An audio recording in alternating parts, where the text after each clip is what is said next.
Hi, I'm Swara, and 6 months back I cut my hair extremely short and I hated how it looked. This is how I transformed my hair from that to this. There's no magic product or any hair supplements. It's all the tips that I've learned over the past 6 months that I can guarantee will transform your hair. So make sure to watch till the end because the next 12 minutes will be packed with all the information that you need to know, and don't forget to subscribe.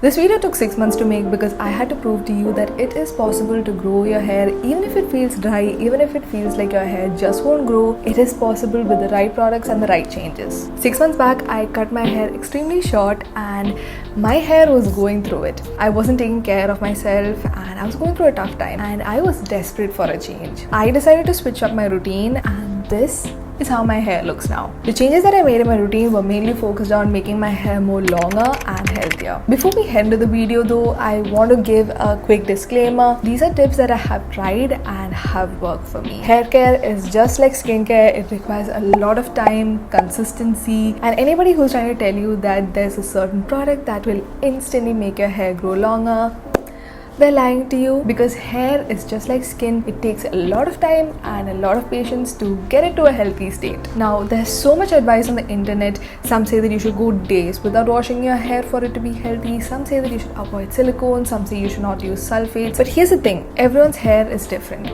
Something that works for one person might not work for someone else. You need to understand your hair's needs and work accordingly. Now, if your goal is to grow longer and healthier hair, the main thing you should prioritize is your scalp. And that is why when I started making changes to my hair care routine, I made sure to prioritize scalp care, and I always made sure to start my hair care routine with at least a 5 to 10 minutes scalp massage. Scalp massages have so many benefits. It helps increase blood circulation to your hair follicles, and this will help with your hair's growth and your hair's health. I like to use my bamboo brush for this, but you could also use a scalp brush or just your fingertips. Just be really gentle while you do it. You don't want to be rough on your scalp and lose the hair you already have. After I do my scalp massage, the next thing I do is oiling my scalp. To get my hair to the state that I wanted, I made it my mission to stay consistent with oiling my scalp. I always oil my scalp twice a week and I gently massage it into my scalp. This helps nourish your scalp and will also help with your hair's growth. What I used to use is coconut oil. I have been using it since I was a kid. I have never changed. I always use that on my hair. But this time the change that I made is I added a few drops of rosemary essential oil into it. This is the rosemary essential oil that I used. For 30 ml of coconut oil, I used to add 3 to 4 drops of rosemary essential oil. There are mixed opinions out there about how efficient rosemary oil is for hair growth. While there are some people who claim that rosemary oil has helped with their hair's growth and also help decrease hair loss, there are people who also haven't seen any difference after using rosemary oil. In my experience, using oils, whether it be rosemary oil or just plain coconut oil, they have always helped improve the health of my hair and my scalp.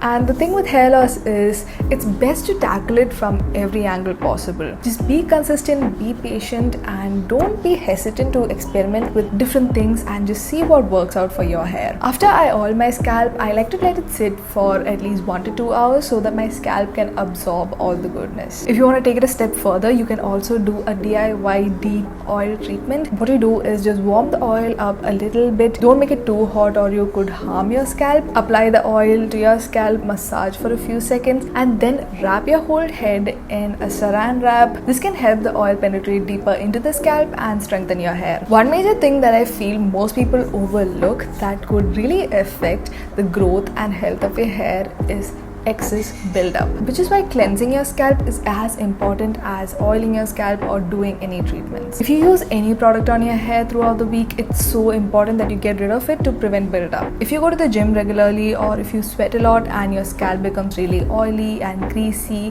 I highly recommend you wash your hair and scalp instead of using a dry shampoo to keep it from getting greasy. Unfortunately, things like hair training, aka training your hair to be washed only once a week, does not work for most people. people. Just wash your hair when you feel like your scalp and hair is oily. I have really fine hair, so if I apply any product on my hair and don't wash it off properly, it can weigh it down and look really greasy. One thing I make sure to do when I oil my scalp or use anything on my scalp is I shampoo my hair twice. This is something I discovered a few years back that made a major difference for my hair. If you feel like you have a lot of buildup, you could also try double cleansing method. This is where you use a clarifying shampoo first to get rid of most of the buildup and then follow up with a more gentle shampoo. But for me personally, I feel like shampooing my hair twice has been working, so I stick with that. You need to treat your scalp just like how you treat your skin. Just like how you exfoliate your skin, your scalp also needs exfoliation. I like to use a scalp brush to gently exfoliate my scalp, but you could also use a scalp scrub.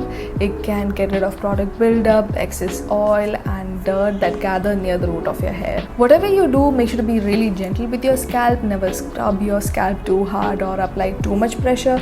You have to be really gentle so that your hair has a chance to grow. If your goal is to grow your hair longer, taking care of your ends is so important, because if you neglect the ends of your hair, it can lead to breakage, split ends, and your hair will overall look so dull and unhealthy. Let's dive into how you can protect and take care of the lengths of your hair. To keep the ends of your hair healthy, hydration is key, and that's where oils come in. One thing I started doing that made my ends look so much better than before is oiling the ends of my hair every time before I shampoo my hair, rather than just doing it twice a week when I oil my scalp. Your ends don't get all the natural oils that the hair near the roots get. So when you shampoo your hair, your ends are going to be more dried out. If you want healthier ends, I highly recommend you try this tip. I've always used coconut oil for my scalp and ends. It has worked for me and I stick to that.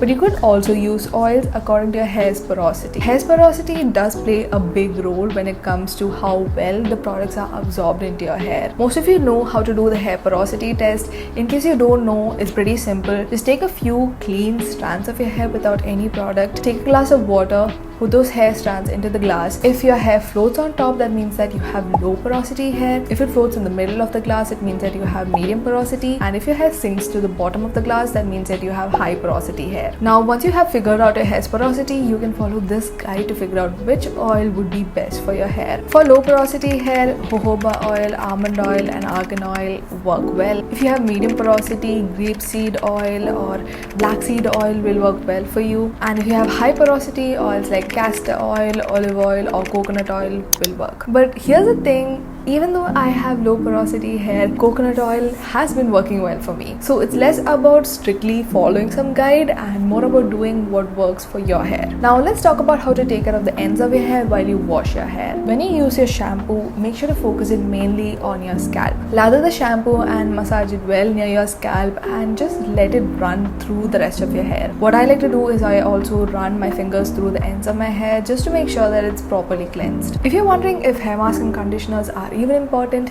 yes it is. You need them in your hair routine. If you want healthier and longer hair, you need to keep the ends of your hair hydrated to prevent any breakage or split ends. When you use conditioners and hair masks in your routine, you only need to focus them on the ends of your hair. When I was younger, I used to lather conditioner from the root to the tip and I used to rinse it off immediately. No wonder I had such frizzy and dry hair. So don't be like me.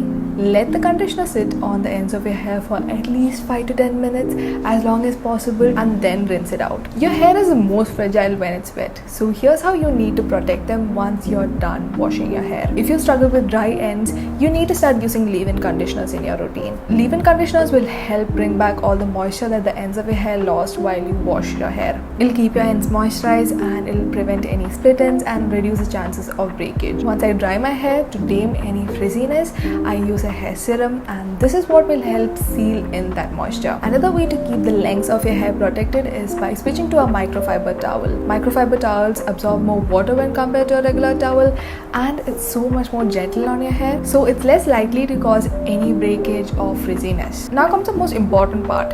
How do you dry your hair? Should I air dry my hair or blow dry my hair? Which is the healthier option for your hair? Here's the thing, Both methods are great if it's done right. It's all about choosing what works best for you. If air drying your hair has been leaving your hair looking its best, then stick with that. Just be sure to use a microfiber towel to absorb any excess water and to reduce frizziness. And when detangling your hair, don't use a regular hairbrush. Instead, use a wide tooth comb or a wet brush because they can detangle your hair without any pulling or tugging. One important thing to keep in mind is if your hair is wet for too long or if you go to bed with wet hair, it can seriously damage it. It can also lead to scalp issues and more breakage. Now, if air drying isn't giving your hair the look that you want, blow drying might be the better option. I think that most of us grew up thinking that blow drying your hair is the worst thing that you can do for your hair. Blow drying your hair is not damaging when done correctly. What I like to do is I air dry my hair for a few minutes, and once it's partially dried, I use a heat protectant spray.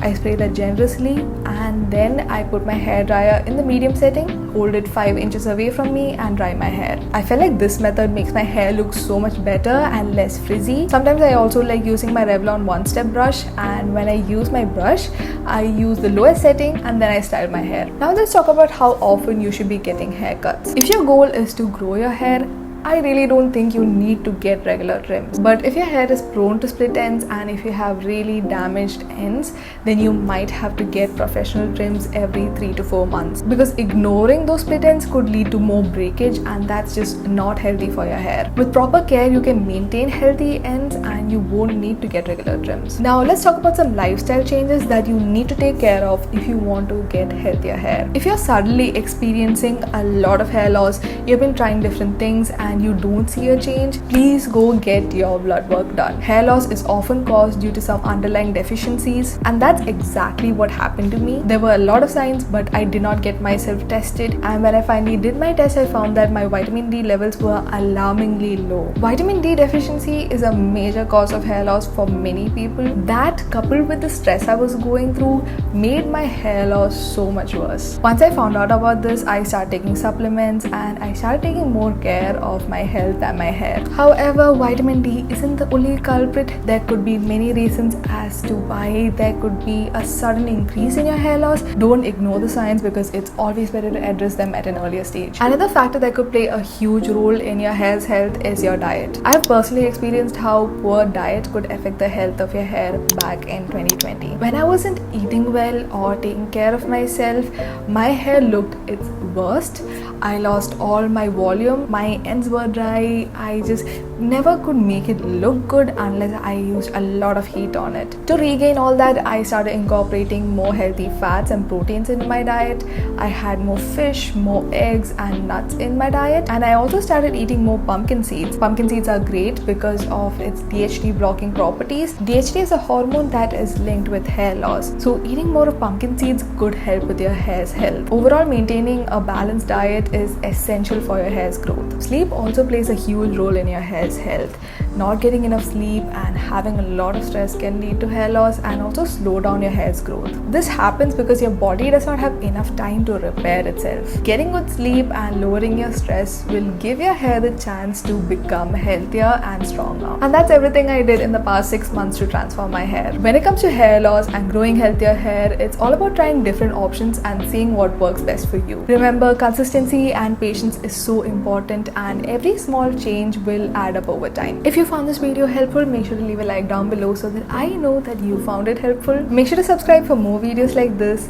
Take care of your health, take care of your hair, and I will see you in the next one. Bye bye.